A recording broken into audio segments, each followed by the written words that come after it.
بسم اللہ الرحمن الرحیم۔ حضرات السلام علیکم۔ 28 صفر 11 ہجری کو حضرت صلی اللہ علیہ وآلہ وسلم کی وفات ہوئی۔ ہونا تو یہ چاہیے تھا کہ نظام میت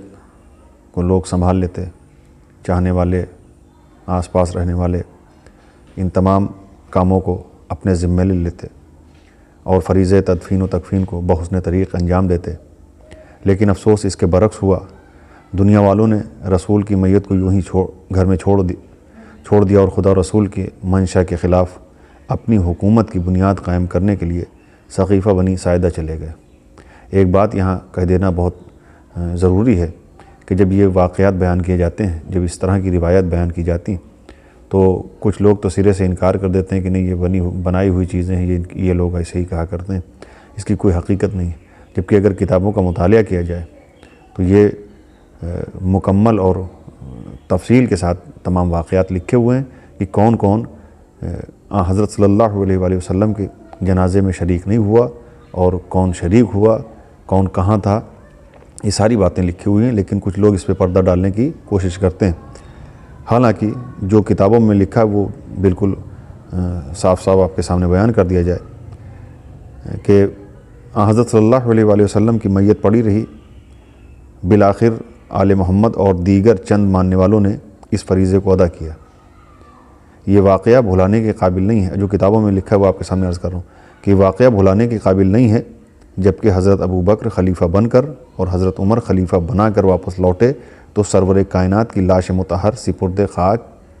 کی جا چکی تھی۔ ان حضرات نے اس طرف توجہ نہ کی اور کسی ملال کا اظہار نہ کیا، اور سب سے پہلے جس چیز کی کوشش شروع کی وہ حضرت علی علیہ السلام سے بیعت لینے کی تھی۔ یعنی واپس آنے کے بعد بھی کوئی رنج و ملال نہیں تھا،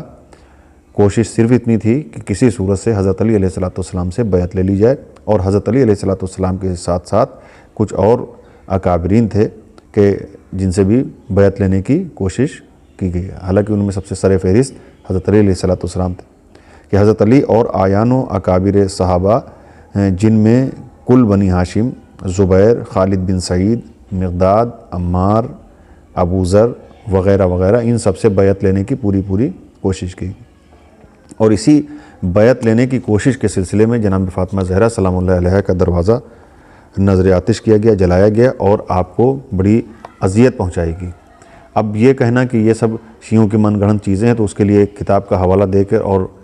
آپ کے سامنے بیان کر دیا جائے تاکہ لوگوں کو سمجھ میں آئے کہ علامہ شبلی نعمانی کتاب الفاروق میں صفحہ نمبر 64 پہ لکھتے ہیں کہ یہ واقعہ بظاہر تعجب سے خالی نہیں ہے کہ جب حضرت صلی اللہ علیہ وآلہ وسلم نے انتقال فرمایا تو فوراً خلافت کا نزاع پیدا ہو گئی،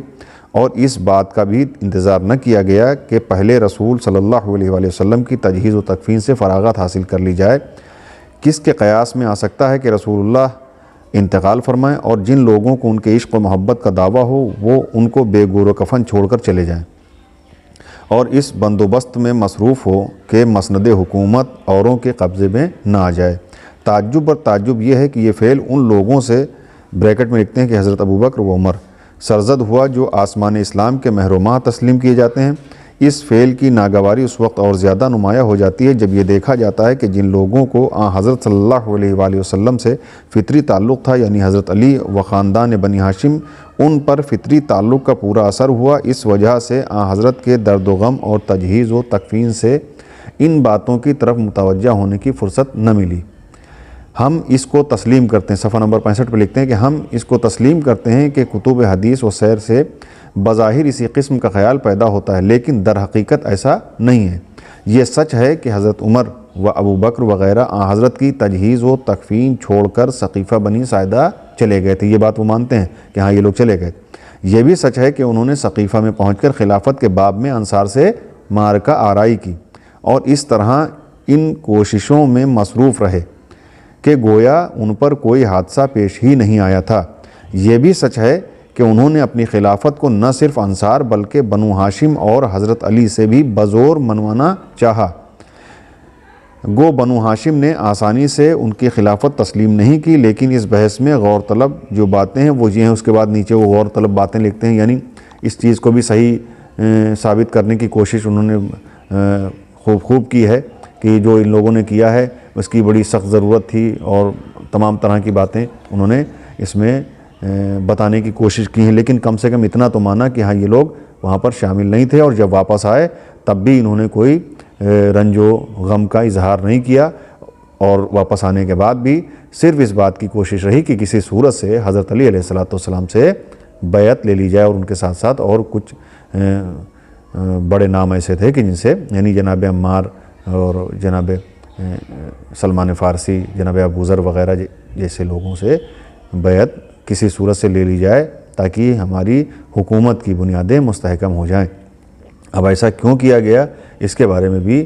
آگے شبلی نعمانی صاحب نے بہت کچھ لکھا ہے، وہ بھی آپ کے سامنے بیان کیا جائے گا، لیکن کم سے کم اتنا تو مانا کہ ہاں یہ لوگ وہاں شامل نہیں تھے، اور یہ بھی تسلیم کیا کہ حضرت علی علیہ السلام سے اور بنو ہاشم سے اور دیگر لوگوں سے اس بات کو بزور منوانا چاہا۔ تو یہ بات ہر انسان کے ذہن میں ہونی چاہیے، اور ہر انسان کو یہ باتیں معلوم ہونا چاہیے کہ جو نبی کے جنازے میں شامل ہونا جن لوگوں نے ضروری نہ سمجھا حکومت کے آگے، یہ حضرت صلی اللہ علیہ وآلہ وسلم کے چاہنے والے تھے کہ جنہوں نے نبی کے جنازے میں بھی شرکت کرنے کی ضرورت نہیں محسوس کی، اور حکومت کی تشکیل اور حکومت کو بنانے میں حاصل کرنے میں انہوں نے پوری اپنی طاقت لگا دی، اور اس کے لیے جو بھی ان سے بن پڑا اس کے بعد انشاءاللہ اگلے ویڈیو میں وہ روایت بیان کی جائے گی کہ جو شہزادی فاطمہ زہرا سلام اللہ علیہا کے دروازے پر جو